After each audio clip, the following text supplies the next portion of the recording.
is Anchorman Cam Burgundy here with our favorite / only antagonist, Hart, also known as Rob. How you doing, good brother? What's good, man? What's going on? Bracelet to bracelet, you're crispy. Hey, man. You know what I'm saying? It's a little something, you know what I'm saying? I'm broke, A baby. little something, you know what I'm saying? First of all, how you doing today? I'm good, man. I'm good. I'm excited, man. It's the weekend, so, you know, I love being able to do things on the weekend. It's fun because we work so hard during the week, so it's good to be doing something that I'm passionate about. So, bro, it's good to know you think hanging out with us is fun. That's bro. fun, That's man. beautiful. I'd cry if I wasn't on camera. But you know, getting right to it, bro. Let's ask you these questions. Sure, man. Let's go. Let's of do course, he's again Hart, our main antagonist, the villain. You know, let's get to it. So, what type of person is gonna like Hart as a character? If you're a boss, man, like if you just always want to be in a position of power, if you want to know how to move and know how to make strategic decisions, don't let emotions dictate your actions. You let your actions dictate your emotions. Like, you like Hart because he's a typical bad guy, you know. But what I like about it is different is that he's looking at the bigger picture, right? And you see a lot of times with mob bosses or the bad guys, it's always one dimensional. They like get focused in because they're so used to staying out of trouble that the bad stuff that they're in, they focus in on that. I feel like Hart doesn't do that. He keeps a broad perspective at all times. Especially with the whole boss thing, because even when we were writing it, that was a lot of our thing. Boss, that and menacing, as far as how we were shooting it, writing and everything. So definitely. And then how are you and Hart, similar and different?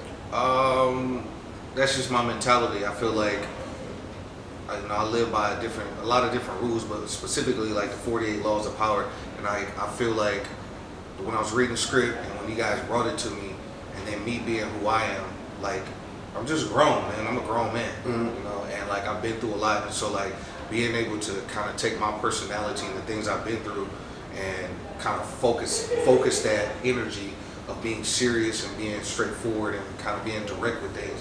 It was good. So I think that's how we relate a lot. Like, I'm just a no-nonsense type of person. Like, I can have fun, it's cool, but when it's business, it's business. That's when the salt come out of the salt and pepper. The salt comes out. Pepper is party. Pepper is party. I got you. All right. Pepper is party. So we time to talk about the boss thing, and that's fair to say that's one thing that you love about him. How, you know what I'm saying? Like you said, he sees the whole picture. But what about something that you actually hate or don't like about the character? With anything in the situation, the fact that, you know, whenever you see a boss, you look at Scarface, you look at, you know, a couple people like Ace, you know, he got out, you know what I'm saying? You get to a point to where you grind, right? And you hustle. The goal is to stop at some point, right?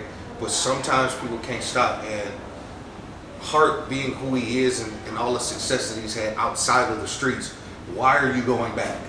That's the part I never understood about the stories. You know, when you see the mob boss, hustler's addiction, bro, and it's crazy. I just don't understand it. But again, it's in here, you know, and so you gotta swap that sometimes. No, I feel you 100%. You can't let one be too dominant. Right. So we got 3 questions left, and admittedly, these last 2 is going to be my favorite. Okay. Besides yourself, what celebrity would you like to see tackle this character?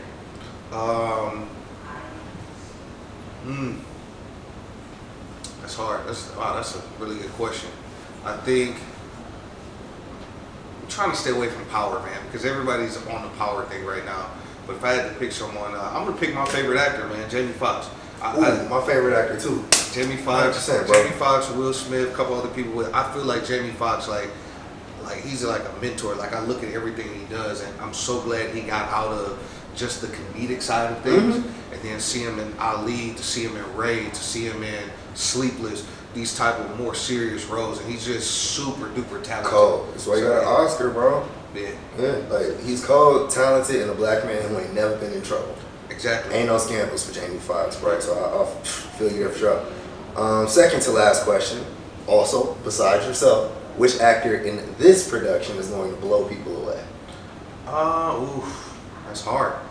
I feel like all of the characters have their own thing, but I like the dynamic between, you know, Teddy and like how he like moves about, and it's just understanding everybody has an objective, and that's what I like about how the script was written. Hart has an objective, Teddy has an objective. Like even the small characters, like even like from the first season, like when you look at certain, it's like, why you coming in here trying to get me for some chicken wings? Everybody has an objective. It's not, there's no throwaway character, so everybody serves a purpose, and I think that's good. So you can identify with anybody, but it's your choice. Okay, cool. And then we are at the last question, good brother. Let me ask you this. Of course, you were on board for seasons 1 and 2.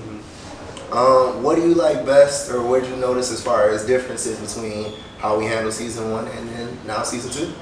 I feel like it's, to be honest, like, me, I'm a straight shooter. I feel like it's shot better. Obviously, like, I feel like the direction is there, but I think you guys kind of, you got the jitters out, right? So everybody, including myself and everybody, like, we learn, right? So we shoot all these shots, and then we chop it all up and we put it together, and then you see the reception that you get back, and then you get to see your product, right? So I feel like this season, like how we going about doing things, it's a lot more fluid and a lot more,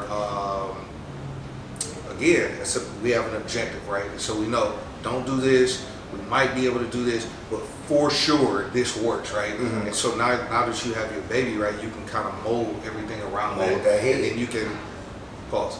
See, here you go, bro. You always tripping. But no, like seriously, like, but just take it and kind of, what the core is now. When you first started, it's kind of like a shot in the dark. You don't know what's going to work and what's not. So I'm excited to see the visuals now on this season. I absolutely, positively, unequivocally know that it's going to be, bro. It's Let going me to tell look you. I know it's going to look Shit bad. straight. But that's another thing as far as our experience. Like you said, the jitters. First time that was a lot of it, and then you were talking about the reception. Like, we got good reception off of it, and then a lot of it kind of felt like, oh, it's great for first time. Right. So it's like, we know we got something, but now it's like, what do you do with championship expectations, the burden of expectations? And I really feel like we rose to it, bro. And I can look you in the eye and say that. But here's the thing: what I love about you two is, and what I'm super happy about is that you guys aren't arrogant, or your egos aren't big enough to where you don't take advice, right? So if somebody comes to you, and I've noticed that, I've even noticed the change in how the script was written, right? And how, in the direction that you took it. So kudos to you guys for being receptive, because a lot of people, they get a project or they get an idea and they want to hold it close, right? And they don't want anybody to mess with it, but being open will allow you to expand on your horizons and be able to see different. I never thought about shooting from this way, or I never thought about using this camera, or you may have this scene in your head and somebody tell you a little bit and you're like, let's try that, and it turn out to be perfect. So respect to you, for you two to be able to see that vision from more than just one dimension. So, my man, I ain't got nothing better to say after that, bro. Thank you so much for everything you brought to it and for pulling up to that. Indeed, man. Appreciate you. Man, for sure. See? Yeah. Cool. Left hand.